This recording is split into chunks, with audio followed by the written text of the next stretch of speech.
Oh. Okay, hello. I'm back again to inform you guys about everything that I learned today and yesterday. So, yesterday we went to the National Museum of Human and Civil Rights, I think that's what it was called. And I kind of just got to see like a more in-depth view of just like how Black people were like treated in the 60s and like way before that and after. And like some things that stuck out to me were like when we got to try this like simulation of how like when they did the sit-ins and of how like people would like talk to them and they were just like not allowed to react. And we put on like headphones, and it was just like a bunch of things going on. Like there were like people like yelling like in my ear. There's like a bunch of like noises in the background, like people punching, people throwing things, people just yelling all over. And I was just thinking about how like they had to endure all of that, and they couldn't react or do anything at all that would show like the white people that they were like getting through to them or something. And so I think that was actually like very powerful, because it wasn't just older people, it was also younger people who were like only a few years older than me. And I also say that for the Freedom Riders, because they also had to endure so much. They had to take getting like beat down and couldn't do anything about it. And they were like young people too. And then just like the fear of like not knowing if they were gonna come back home after like everything was like stood out to me. Another thing that stood out to me was about how like back then the white people, they would just like do anything to stay in power, so it wouldn't matter who would get in their way. It could be like women, children, men, people of like different like backgrounds, like Native Americans, just like all of that. They didn't care, and they would like lynch anyone who got in their way, as well as their own people, and probably beat them even worse than they would have to like a black man or something, because they just wanted to stay in power. So I think, well, what was it called? White supremacists. Yeah. And then something else that also stuck out to me was that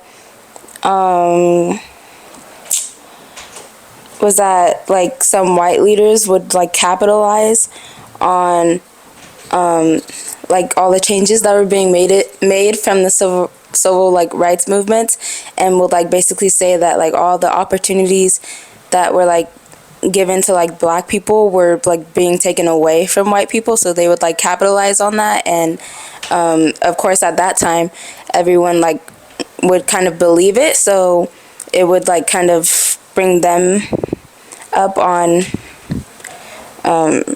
like everything. And then something else that stuck out was that like when you think about MLK, you think that he was just like fighting for like black people's rights, but it was also for like everyone's rights. And I think that was like also cool to know, because it's not like it's not like he was just only for us, he was for like everyone. So it just shows like how much love he had, and how like against injustice he was. And then today Today we went to the Apex Museum, and I learned about what the term Ma'afa meant, and it was basically just wait. I think I put it on my phone. It meant a great and terrible tragedy, and so that's like referring to slavery and everything that they had to endure from like the transatlantic slave trade, all the way up to like how black people are treated now. And I'll just like share also what I wrote.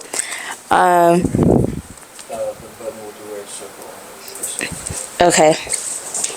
What did I say? I said, today we went to the Apex Museum and learned how the Ma'afa and the transatlantic slave trade changed the lives of millions and shaped the world we live in today. I also learned that despite suffering and injustice, love remained a foundation for survival. And I said that it means that history is more than facts. It reveals both humanity's capacity for cruelty and its ability to persevere. I said, I think as Christians, we should recognize the dignity God gave everyone and to let love guide how we treat others and respond to injustice. I said that because, like, before we ever came to the Apex Museum, we had like a little devotion, and we learned about like love being the foundation for everything, as opposed to like leading with your like negative emotions, because with like love you'll be able to do like greater things with a better heart than doing things out of anger and possibly like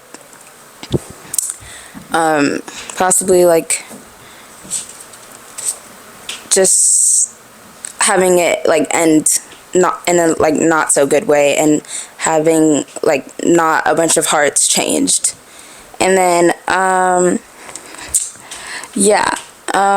and we also talked about like loving thy neighbor as ourselves, and just like ways we can do that now that we like know that, now that we have like the knowledge we do from everything from this whole like Atlanta trip. And so that's why I said God might be inviting me to grow in love and use it as the foundation of my relationships. He may also be calling me to learn the truth about history and to value every person, because when we were at the Apex Museum, we were like being taught about how the like slave owners, like at the auctions, would put like how the auctioneers would put a price, or like would like share like what the slaves' value would be, but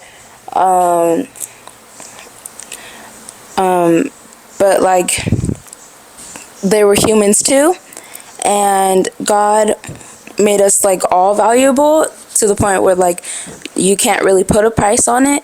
And so that's why I just think that's why I said I should value every person, and as well as myself.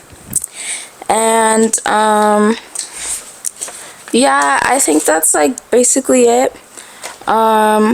Actually, no, that's not it. It also like inspired me to like take action, because we also learned about how we should act on our faith instead of just like having it, because if we just have our faith, having our faith without doing anything would just be like an opinion, and it wouldn't go anywhere.